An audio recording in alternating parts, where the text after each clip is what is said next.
नमस्कार फ्रेंड दोस्तों, हम सभी प्लांट लवर अपने डेली रूटीन के काम करने के बाद अपने गार्डन में कुछ ना कुछ काम करते रहते हैं। कभी हम अपने प्लांट्स में फ्लावरिंग देखते हैं, कभी हम अपने प्लांट्स की सोइल को चेक करते हैं, कभी हम उनमें बनने वाले फल और वेजिटेबल्स को चेक करते हैं और देखकर हमें बहुत खुशी होती है। वैसे तो गार्डनिंग का काम एंडलेस है। कभी हमें प्लांट्स के सीड्स को ग्रो करना है, कभी कटाई करनी है, छटाई करनी है, रिपोर्टिंग करनी है, वाटरिंग करनी है, खाद देनी है, फर्टिलाइजर देना है। समय समय पर उन्हें पेस्ट और इंसेक्ट से भी बचाना है। इन्हीं कामों में एक काम होता है कंपोस्ट तैयार करना। ये कंपोस्ट हम लीफ से भी तैयार कर सकते हैं, किचन वेस्ट से भी तैयार कर सकते हैं। जो स्क्रीन पर देख रहे हैं यह है लीफ कंपोस्ट। की वीडियो में हम देखेंगे कि लीफ कंपोस्ट को यूज करते समय हमें किन किन बातों का ध्यान रखना है, हमें इसका यूज अपनी गार्डनिंग में किस तरह करना है। तो शुरू करते हैं आज की वीडियो। तो हमें मार्केट में vermicompost, cow dung compost, NPK, DAP, seaweed fertiliser भी आसानी से मिल जाते हैं, लेकिन लीफ कंपोस्ट हमें मार्केट में नहीं मिलता है। 60% प्लांट लवर अपने घर में ही इस लीफ कंपोस्ट को तैयार करते हैं। हम जान लेते हैं कि लीफ कंपोस्ट है क्या। एक्चुअल में लीफ कंपोस्ट डिकम्पोज पत्तियों से या कह सकते हैं सड़ी गली पत्तियों से बनने वाला एक जैविक पदार्थ है, जिसका यूज हम अपने गार्डन में, अपने प्लांट में, सोइल मीडिया में करते हैं। अब हम जान लेते हैं कि इस लीफ कंपोस्ट पत्ती खाद के क्या फायदे हैं। लीफ कंपोस्ट के यूज से जो हमारे प्लांट की जड़ें होती हैं उनकी ग्रोथ अच्छी होती है। हमारी लीफ कंपोस्ट में एनपीके होता है जो पौधों के विकास के लिए जरूरी होता है। इससे हमारी सोइल में एरिएशन बना रहता है, पानी होल्ड नहीं रहता। साथ ही साथ हमारे पौधों की जो लाइफ साइकिल है वो बढ़ती है, इम्यूनिटी बूस्ट होती है। इस लीफ कंपोस्ट से पौधों को कुछ हद तक सूखे से बचाया जा सकता है। प्लांट्स में बीमारियां और कीड़े कम होते हैं और हमें केमिकल फर्टिलाइजर की जरूरत भी कम होती है। मिलाकर लीफ कंपोस्ट सोइल की स्ट्रक्चर को इम्प्रूव करता है, सोइल में नमी बनाए रखता है और आवश्यक पोषक तत्व प्रदान करके हमारे प्लांट को लाभ पहुंचाता है। होलिस्टिक प्लांट की ग्रोथ को इम्प्रूव करता है, जिसके कारण सभी प्लांट लवर के लिए यह बहुत ही प्रीशियस प्रोडक्ट है। प्लास्टिक कट्टे से निकालने के बाद मैंने इसे 2 दिन के लिए हवा में ड्राई होने के लिए रख दिया है। हल्का हल्का इसे मैं अपने हाथ से भी क्रश कर रही हूँ। 2 दिन तक हवा लगाने के बाद आज मैं इस लीफ कंपोस्ट को छान रही हूँ। इस लीफ कंपोस्ट को छानने की नीड इसलिए है क्योंकि आप देख रहे हैं इसमें कुछ ब्रांचेस थी जो कि छोटी छोटी लकड़ियों में कन्वर्ट हो चुकी है और पत्तियां थी वो सारी कंपोस्ट में बदल गई हैं। तो मैं छानकर इनमें से जो हल्के मोटे मोटे पार्टिकल्स हैं उन्हें मैं रिमूव कर रही हूँ।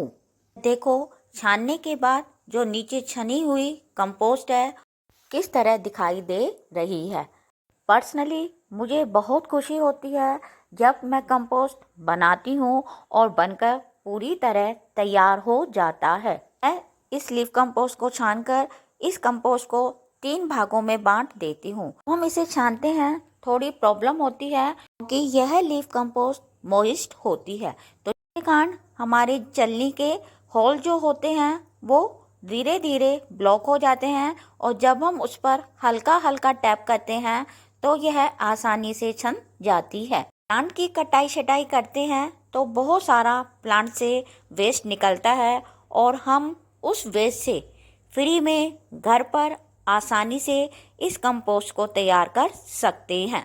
इस लीफ कंपोस्ट को गेहूं साफ करने वाले चलने से देखो छान लिया है और यह छनकर इस तरह मुझे प्राप्त हुई है। वीडियो में हम देखेंगे कि हम इस छने हुए भाग का यूज कहाँ करेंगे और जो हमें इसे बिना छना भाग जो 2 भागों में हमने डिवाइड किया हुआ है, एक है हमारे पास यह है सेकंड नंबर का जो हमारे चलने में ऊपर मोटे पार्टिकल्स निकाल देने के बाद चलने में रह जाता है, और कंपोस्ट के इस भाग का यूज मैं अपने अडेनियम प्लांट के ग्रोइंग मीडिया को बनाने के लिए करती हूँ। अडेनियम प्लांट की ग्रोथ काफ़ी अच्छी होती है और वाटर लॉगिंग की समस्या भी नहीं होती। कंपोस्ट को छानने के बाद जो तीसरा भाग प्राप्त होता है वह यह होता है, इसे आप एज ए मल्चिंग भी यूज कर सकते हैं या आप इस भाग को दोबारा कंपोस्ट बिन में डाल सकते हैं।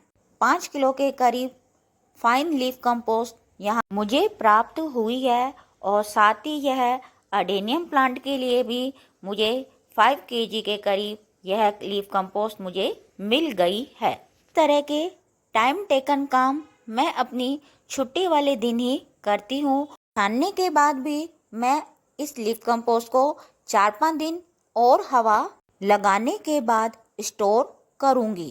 बड़े पार्टिकल वाला भाग है, आप देख रहे हैं। इससे मैं अपने प्लांट के सॉइल में मल्चिंग करूँगी और जब मैं अपने प्लांट की विंटर फ्लावरिंग प्लांट की कटिंग करूँगी उस समय कटिंग के साथ मैं इसे कंपोस्ट बिन में ऐड कर दूंगी। यह मुझे लीफ कंपोस्ट जो मिली है, ये देखो इतनी क्वांटिटी इस लीफ कंपोस्ट की है। 1 वीक हो चुका है इसे हवा लगते हुए और आज मैं इन्हें स्टोर करके रख रही हूँ। जब भी आप इन्हें स्टोर करके रखें तो कोशिश करें साफ सुथरे प्लास्टिक के बैग या कंटेनर ही यूज करें। कुल मिलाकर मुझे 12 केजी के आसपास यह लीफ कंपोस्ट प्राप्त हो गई है। लीफ कंपोस्ट से प्राप्त तीनों भागों को हम एक साथ रख रहे हैं तो तीनों भागों के कंपोस्ट पार्टिकल का हमें पता चल रहा है। ये वाले भाग देखो कितने बारीक हैं और जो इस तरह के पार्टिकल्स हैं यह हमारे थोड़े से मोटे पार्टिकल हैं। आपको पास से मैं दिखाती हूँ कि इस कंपोस्ट के पार्टिकल्स में आप देखोगे कितना डिफरेंस है।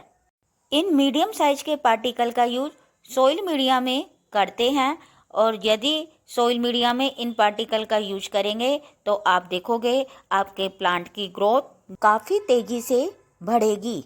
यह कंपोस्ट का बिग पार्टिकल वाला भाग है, हमें इसे फेंकना नहीं है, हमें इसे भी यूज करना है। देखते हैं हम इन तीनों भागों का यूज किस तरह करेंगे। मेरे पास खाली पॉट है और इसके बेस की 1 इंच की लेयर मैं इस कंपोस्ट के बड़े पार्टिकल वाले भाग से करते हैं।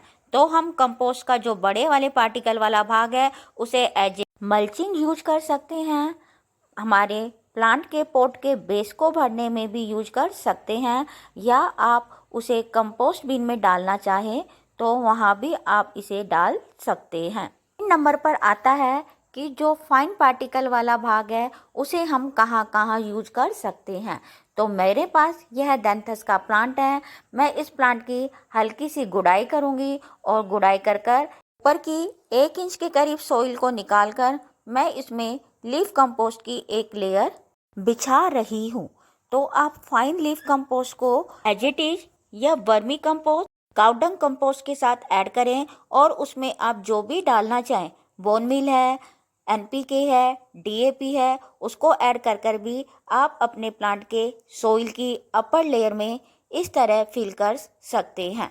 यदि आपके गार्डन की सोइल काफ़ी हार्ड है तो उस गार्डन में आप इस फाइन लीफ कंपोस्ट को ऐड करें और उसे अपने प्लांट में यूज कर सकते हैं। मैंने सोइल में फाइन लीफ कंपोस्ट को ऐड कर लिया है और पॉट के बेस में मैंने मोटे वाला लीफ कंपोस्ट डाला है और मैं इस अब सोइल मीडिया को पॉट में फिल कर रही हूँ और इसमें मैं अपने प्लांट की कटिंग लगा रही हूँ। मेरे पास ये अमेजिंग जो प्लांट की कटिंग है इसे मैं इस पॉट में लगा रही हूँ। सीड या बीज को जर्मिनेट करने के लिए भी आप लीफ कंपोस्ट के फाइन पार्टिकल का यूज करें कि जर्मिनेशन ग्रोथ इंक्रीज हो जाती है। यह मेरे पास लीफ कंपोस्ट का बड़े पार्टिकल वाला भाग है और आप देख रहे हैं कि इसे मैं एज ए मल्चिंग के रूप में यूज कर रही हूँ। आप इसका ऐसे यूज नहीं करना चाहते तो आप इसे पुनः कंपोस्ट बिन में डाल दें, मॉइस्ट करें और ढककर रख दें। कुछ दिनों बाद यह फाइन कंपोस्ट में कन्वर्ट हो जाएगा। यह है मीडियम साइज का लीफ कंपोस्ट यूज मैं इन अडेनियम प्लांट के ग्रोइंग मीडिया को बनाने के लिए जनवरी के लास्ट या फरवरी के महीने में करूँगी। तो यही था आज का वीडियो पसंद आया हो तो लाइक करें, कमेंट्स करें, शेयर करें और मेरा चैनल यदि आप पहली बार देख रहे हैं तो मेरे चैनल को सब्सक्राइब करें। फिर मिलेंगे किसी नए और इंटरेस्टिंग वीडियो के साथ। तब तक के लिए okay, bye bye, thank you. Happy